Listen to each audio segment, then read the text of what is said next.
성경을 읽으면서 목사인 저도 상당히 좀 성경 내용, 하나님의 말씀이 불편할 때가 있습니다. 이 호세아가 시작되면서 참 저희들은 목사로서 불편하고, 과연 이 호세아와 같은 상황일 때 나는 어떻게 처신하고 어떻게 이 난제를 풀어갈 것인가 하는 아주 깊은 고민에 빠집니다. 이런 상황에 목회 사역을 계속 해야 되는 것인지, 호세아와 같은 경우에 선지자의 사명을 계속 감당을 해야 되는 것인지, 그만둬야 되는 것인지. 호세아 1장에서는 이 호세아 선지자의 결혼관계에 대해서 말씀을 합니다. 호세아에게는 고멜이라고 하는 이 아내가 있습니다. 그리고 자녀가 3남매가 있죠. 그런데 음란한 여인입니다. 아주 전국적으로 소문이 난 그런 여인이에요. 여러분, 그런데 그 배우자 남편은 누구냐면 이스라엘 백성들에게 하나님의 말씀을 선포해야 되는 선지자 호세아입니다. 집에 있지를 않아요. 여차하면 불러오면 또 가출을 해서 음란한 행위를 합니다. 저희들은 합리적인 의심을 할 수 있는데, 그 3명의 자녀들 중에 적어도 일부는 호세아의 씨가 아닐 가능성이 커요. 여러분, 그런데 문제는 뭐냐? 호세아 1장, 2장, 3장으로 넘어가면서 하나님께서는 집을 나가 있는, 그리고 상당히 많은 빚을 지고 그 빚구덩이에서 나오지 못하고 있는 그 아내 고멜에게 찾아가서 돈을 대신 지불하고, 그리고 아내를 데려와라, 이렇게 말씀을 합니다. 여러분, 호세아가 선지자로서 참 이거 견딜 수 없는 고통이었을 거예요. 나 같은 사람이 가정도 건사하지 못하는 사람은 내가 하나님의 말씀을 선포한들 백성들이 과연 들을 수 있을 것인가? 사람들이 나를 향해서 얼마나 많은 손가락질을 할 것인가? 자기 집도 제대로 다스리지 못하면서 누구에게 하나님의 말씀을 전할 수 있겠어요? 정말 음란한 아내를 뒀습니다. 그런데 호세아는 순종하고 아내를 데려오죠. 이것은 뭐냐? 타락하고 하나님을 떠나간 이스라엘 백성들을 사랑해서 그들을 부르시는 하나님의 마음을 이 호세아도 직접적으로 아내를 통해서 경험하게 됩니다. 그런데 이제 오늘 호세아 11장에 오면은 하나님께서는 호세아에게 이제는 아내가 아닌 부자지간 아버지와 아들의 관계를 통해서 설명을 하십니다. 저들은 지난 한 주 전에 아주 황당한 사고를 경험하지 않았습니까? 한 주 내내 그 참사를 소개하는 그런 뉴스를 봤습니다. 그 안에 무슨 미담이 있겠어요? 슬픈 일인데.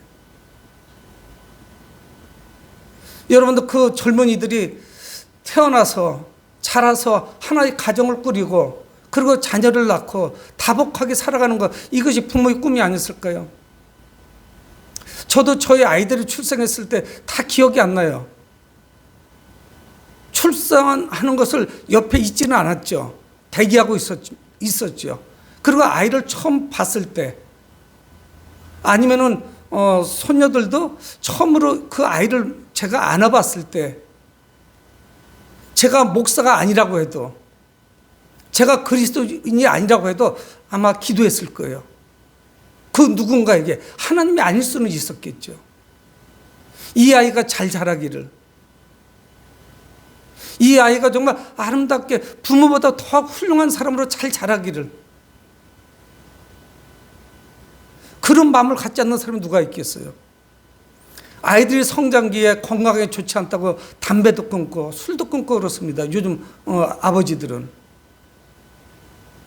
정말 애착을 가지고 사랑하는 마음으로 그 아이들을 돌보죠. 여러분, 그런데 그 부모들의 슬픔이 어떻겠어요? 대다수가 미혼 남녀입니다. 그러니까 우리는 가정을 꾸려봤기 때문에, 또는 자녀를 낳아본 분들은 그래서 부모와 자녀의 그 관계를 이해할 수가 있죠. 또 아내와 그 남편의 관계를 이해할 수가 있고요. 그게 얼마나 크게 아픔으로 다가오는지. 음란한 아내를 받아들였듯이 이 아들과의 관계도 심상치가 않습니다. 그래서 이 아버지와 아들의 관계를 통해서 그 하늘아버지의 그 사랑이 얼마나 큰 것인지를 말씀하고 있는 거예요. 아마 그 부모는 그런 마음을 가질 거예요.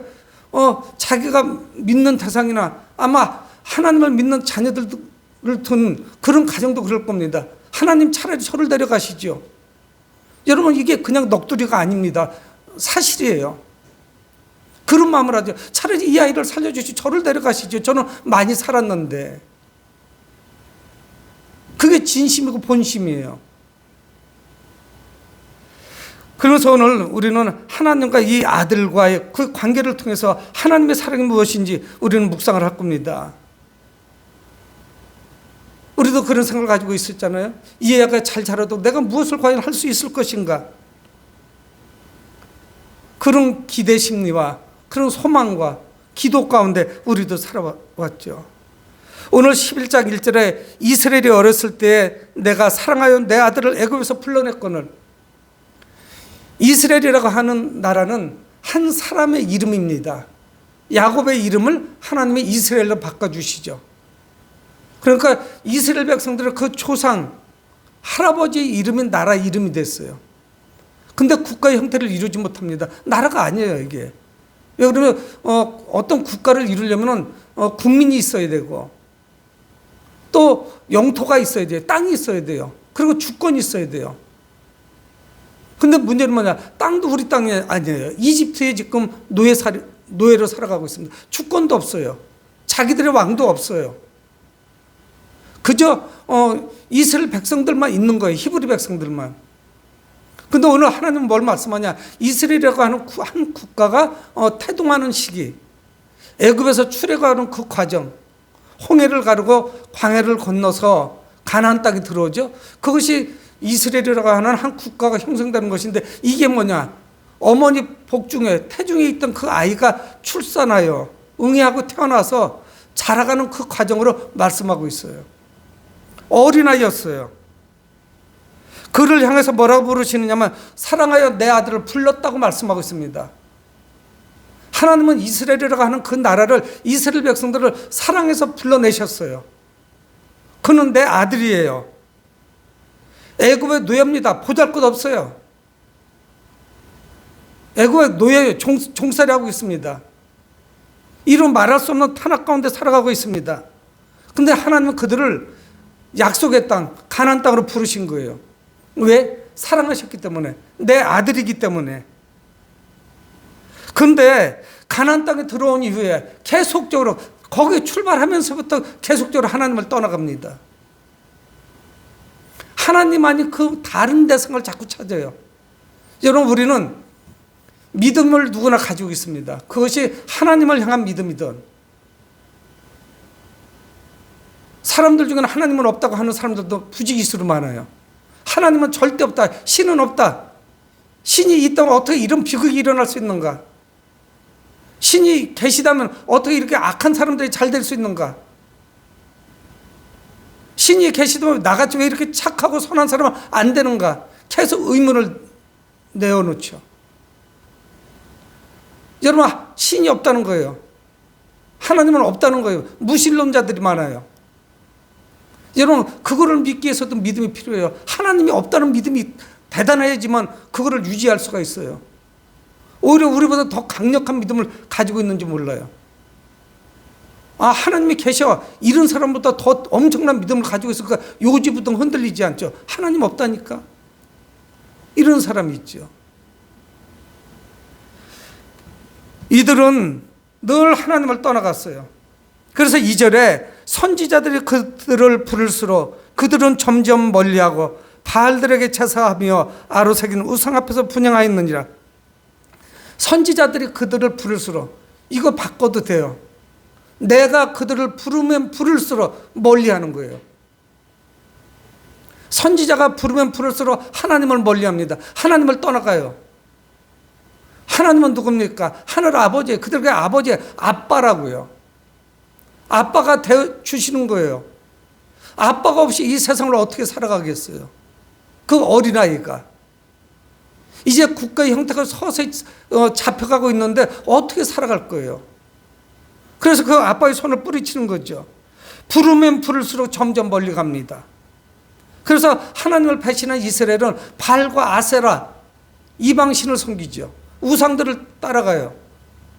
여러분, 가나안 땅에 들어오니까 우리 아빠보다 더 좋아 보이는 멋진 아빠들이 있는 거예요. 이미 그곳에 살고 있어요. 그런 백성들이. 가나안 원주민들은 바알과 아사를 섬깁니다. 비를 내려주기도 하고 풍년을 주기도 하는 그런 신이라고 그래요. 이스라엘 백성들 입장에서는 너무 매력이 있는 거예요. 천지를 창조하신 하나님, 안중에도 없죠. 그래서 바알과 우상에게 제사하고 분향했다. 여러분, 호세아 하나는 어떻습니까? 육체적인 간음을 행했어요. 그런데 이스라엘 백성들은 어떻습니까? 영적인 간음을 행한 거예요. 그래서 성경에는 아주 부지기수로 간음에 대해서 말씀하고 있습니다. 영적인 간음을 더 심각하게 하나님은 보고 계시죠.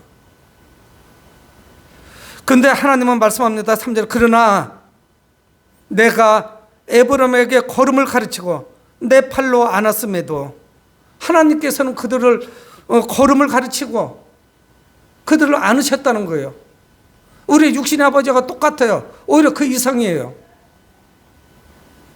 걸음을 가르쳤어요. 아이들이 다 그렇잖아요. 처음에는 기죠. 무릎으로 손으로 겨 다녀요. 기지 않고 서는 아이도 있더라고요. 배로 쭉 깔고 조금씩 기다가 그냥 쓰더라고요. 어떤 엄마 아빠가 손을 잡아주고, 그래서 그 아장아장 걷기 시작하죠. 얼마나 그 생명의 그 역사가 신기한지요. 첫 아이를 낳아서 그 아이가 자라가면서 조금씩 걷기 시작하고, 그리고 이제 뛰어가죠. 여러분, 그 아이가 이제 손을 뿌리칩니다. 혼자 걸을 수 있다는 거예요. 이스라엘 백성들이 그래요. 팔을 뗄 때마다 부모가 손을 잡아줬기 때문에 저도 장성한 성인이 될 수 있었죠. 태어나자마자 걸은 사람이 누가 있겠어요? 하나님의 돌보심이 아니면 이스라엘은 여기까지 자랄 수가 없었어요. 애굽에서 나올 수도 없었어요. 태어날 수도 없었어요. 근데 우리 자녀들도 그러지 않습니까? 에이, 엄마, 아빠 걱정하지 마세요. 내가 알아서 다 해요. 여러분, 그런데 그렇게 하는 아이치고 잘하는 거 별로 없어요. 걱정되죠. 물론 저도 사춘기와 청년기 이렇게 성장하는 과정에 걱정하지 마세요. 제 일을 제가 알아서 하니까 신경 쓰지 마세요. 근데 걱정이 돼요. 잘 못하니까. 경험이 많은 부모님이 훨씬 낫죠. 부모 개입을 차단하는 자녀치고 잘하는 경우가 그렇게 흔치 않아요. 위태위태한 거죠. 그러니까 우리 자녀들도 반응할 때 보면은 부모 없이 혼자 자란 아이 같아요. 지가 이만큼 온 것 같아요. 부모님이 학비를 대주고 보호해주고 용돈을 해주고, 그리고 아침, 점심, 저녁으로 식사를 제공해주고 잠자리를 마련해주고 뼈 빠지게 일을 해서 이렇게 해줬는데 자기 스스로 성장한 줄 안다고요. 그런 법이 어디 있어요? 하나님은 또 말씀합니다. 내가 그들 고치는 줄을 그들은 알지 못했도다. 그냥 이제 다 된 것 같아요. 가나안 땅에 있으니까 이제는 만사형통인 것 같아요. 오히려 하나님이 거추장스러워요. 이거 해라, 이거 하지 말아라. 하나님이 자꾸 타치하시는 거예요. 나 혼자 스스로 살아가는 것이 훨씬 좋은 것 같아요. 여러분, 이스라엘이 누리는 이 축복은, 이 모든 축복은 하나님의 은혜였습니다. 여러분, 우리는 어제까지 단일 기도에 5일째를 맞이했어요. 여러분, 그런데 한결같이 그분들이 우리가 감동받고 은혜 받는 것은 뭡니까? 나만 힘든 줄 알았더니 그 엄청난 고난 가운데서도 하나님과 동행하는 사람들이 있구나. 내가 힘들어하고 내가 아파하는 거 그 이상으로 저들은 하나님의 돌보심을 받았구나. 내가 겪는 이 아픔은 아무것도 아니구나. 하나님은 늘 나를 돌보시고 계시구나. 자신이 만난 임마누엘의 하나님, 그분을 소개하고 있지 않습니까? 이 모든 축복 하나님께서 내려주신 것이죠. 그래서 4절에 내가 사람의 줄 곧 사랑의 줄로 그들을 이끌었고, 여러분 신기하죠? 성경이 뭐라고 말씀하냐면 사람의 줄이 뭐지 이게? 차라리 사랑의 줄이라고 이야기하는데, 여러분 근데 이 줄은 목축을 하거나 농사 짓는 사람들 이해를 합니다. 뭐를 연상하냐면은 짐승이나 가축은 멍에를 하죠. 멍에를 채우고 그리고 거기 줄을 묶어놨어요. 왜 그런 줄 아세요? 통제하기 위해서요. 그렇지 않으면 가축을 통제할 수가 없어요. 밭을 갈 수가 없습니다. 말을 듣지 않죠. 연자맷돌을 돌릴 수도 없어요. 막 그거 안 하려고 합니다. 그러니까 고삐와 또 그래서 그 줄이 있죠. 하나님께서는 이스라엘 백성들을 어떻게 했느냐? 사람의 줄을 맨 거예요. 그게 뭐냐? 사랑의 줄이에요. 하나님께서 이스라엘 백성들을 사랑하셨지 그들을 통제하기 위해서 묶어놓으신 게 아니에요. 하나님의 그 사랑과 연결되어 있는 줄이 있어요. 그래서 그 하나님의 사랑을 그들은 경험하면서 그러면서 살아가고 있습니다. 그 하나님은 어땠었냐? 그 목에서 멍에를 벗기는 자같이 되었으며 그들 앞에 먹을 것을 두었도다. 하나님께서 그들에게 자유를 주십니다. 애굽의 속박에서 해방시키셨어요. 여러분, 우리가 세상을 살아나가면요 자유함이 없어요. 진정한 자유함은 어디 있는 줄 아세요? 주님 안에 자유함이 있어요. 우리는 가진 것은 없습니다. 고급 성령처럼 멀지 않아요. 또 미래에 우리가 거부가 되거나 대박이 터질 만한 가능성은 그렇게 흔치는 않아요. 하지만 우리는 주님 안에서 그리스도의 부유하신 같이 이 작은 것 가지고 감사를 느끼고 이 작은 거 가지고 기뻐하고 이거 가지고 부유함을 누리죠. 많아서 누리는 거? 그건 밑도 끝도 없어요. 현재 내 환경, 형편 이거를 가지고 어떻게 감사할 것인지, 현재의 고난을 어떻게 이겨나갈 것인지. 우리 주님은 분명 말씀합니다. 목에서 멍에를 벗기는 자같이 되었으며 그들 앞에 먹을 것을 두었노라. 이건 아마 이스라엘 백성들을 광야에서 만나와 메추라기를 통해서 40년 동안 먹이시고 입히시고 인도하신 것을 말씀하시는 것 같아요. 하나님은 요모조모로 모세오경은 그렇게 말씀하시죠. 독수리의 날개로 그들을 품고 그들을 가나안 땅으로 인도하셨다는 거예요. 누구도 침범할 수가 없었습니다. 분명한 것은 무엇이냐? 하나님은 이스라엘을 사랑으로 인도하셨다는 거예요. 왜? 하나님께 하나밖에 없는 소중한 아들이니까. 그래서 그들을 인도하셨어요. 여러분, 그런데 이스라엘 백성들은 하나님의 그 기대 바깥으로 나가버렸습니다. 아주 광야에서 첫 시작을 할 때부터 못된 습관을 가지고 있어요.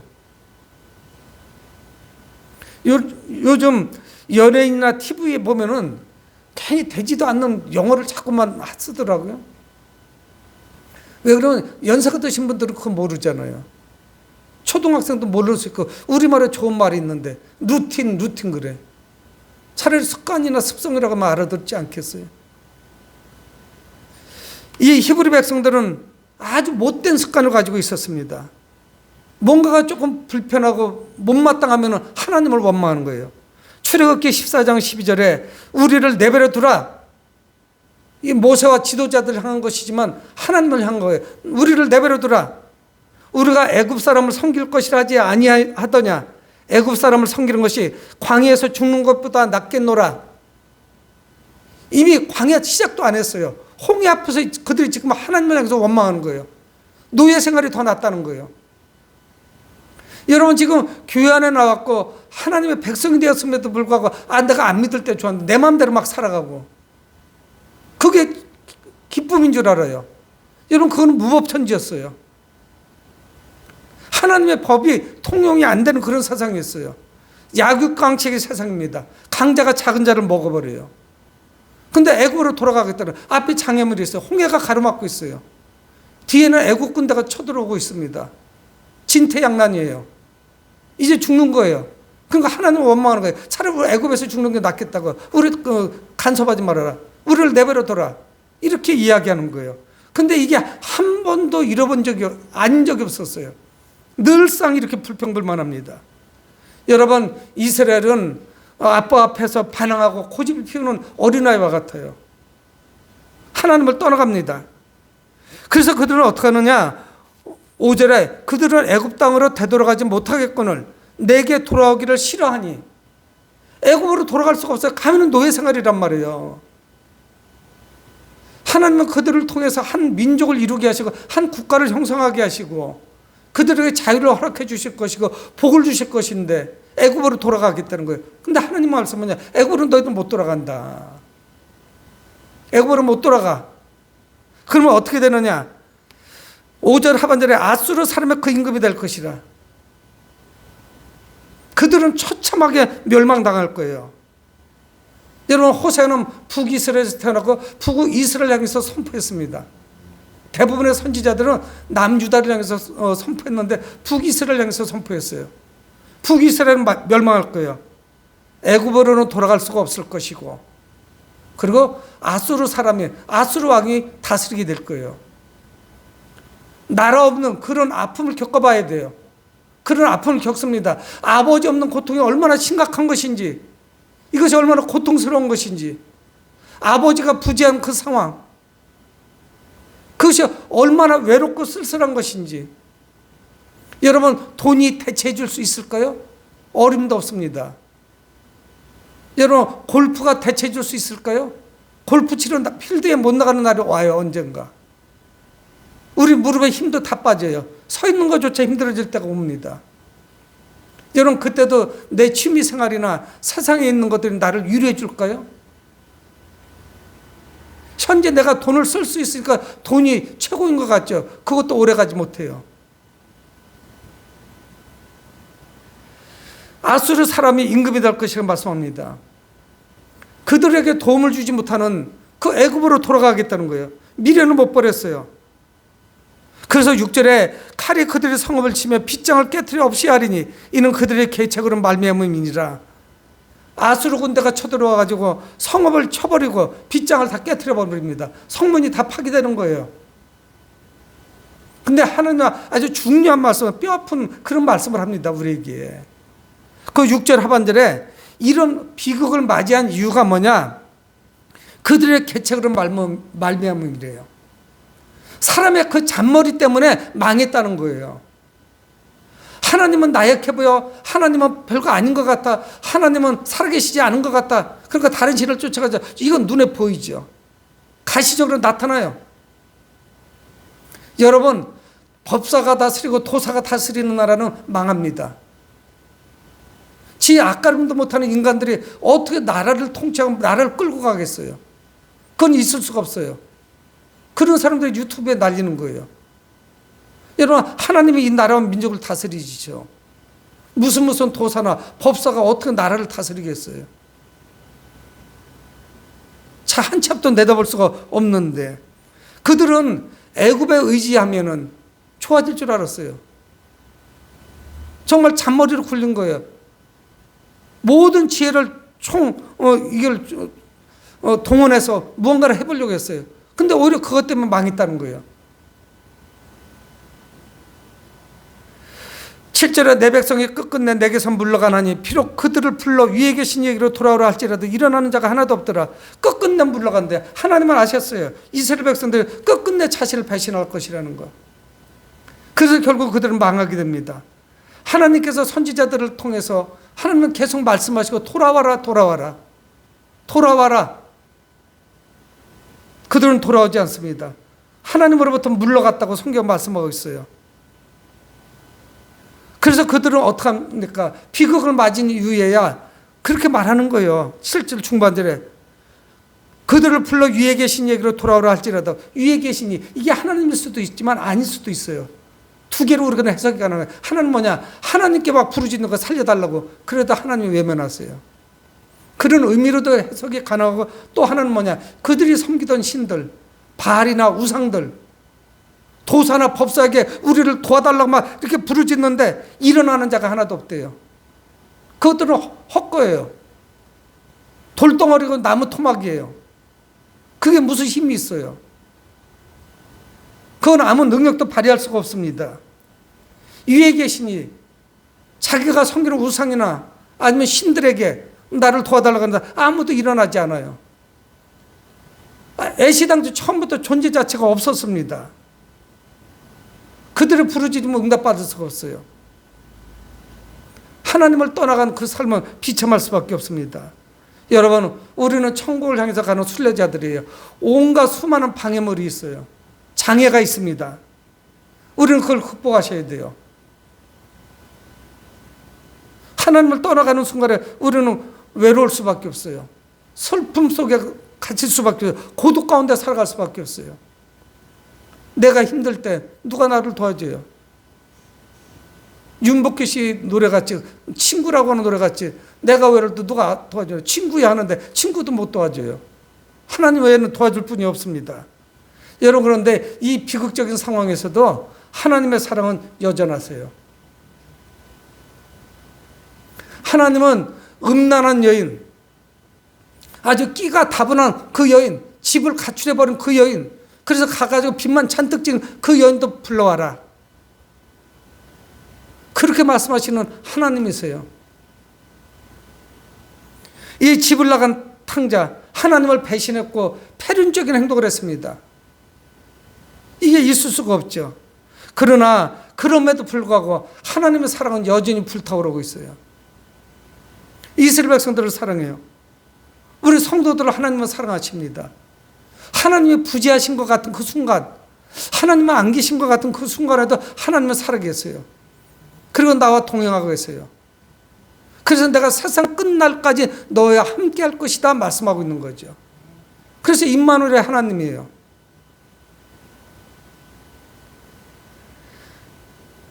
그래서 하나님은 이렇게 말씀하십니다. 8절에 에브라임이여 내가 어찌 너를 놓겠느냐.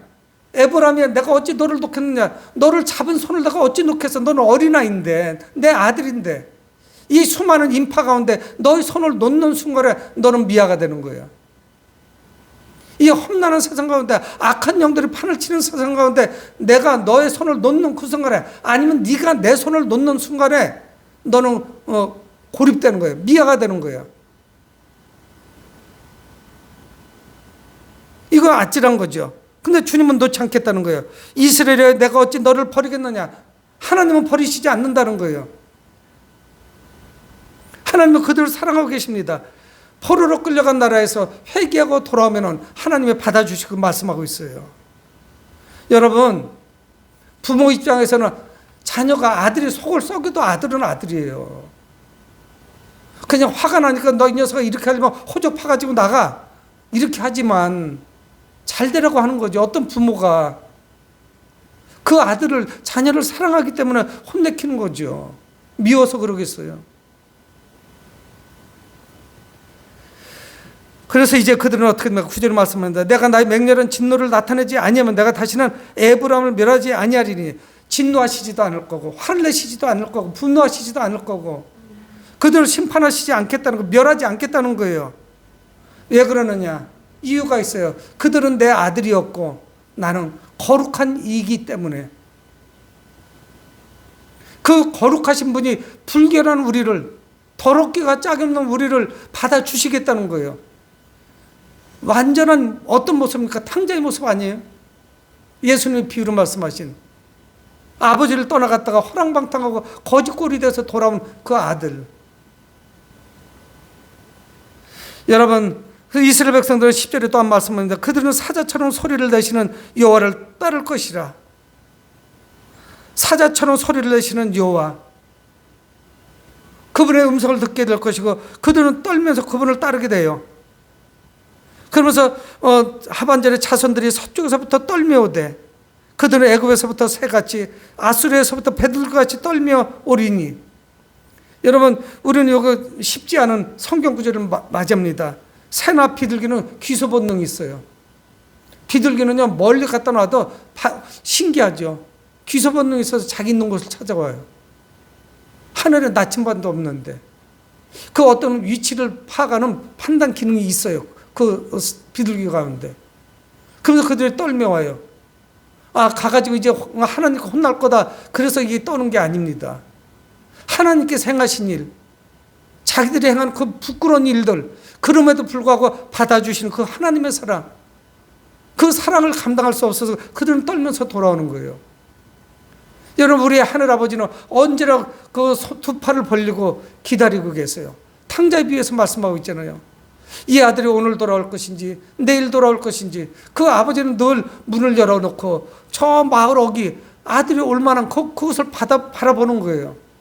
이 아이가 언제 올 것인가.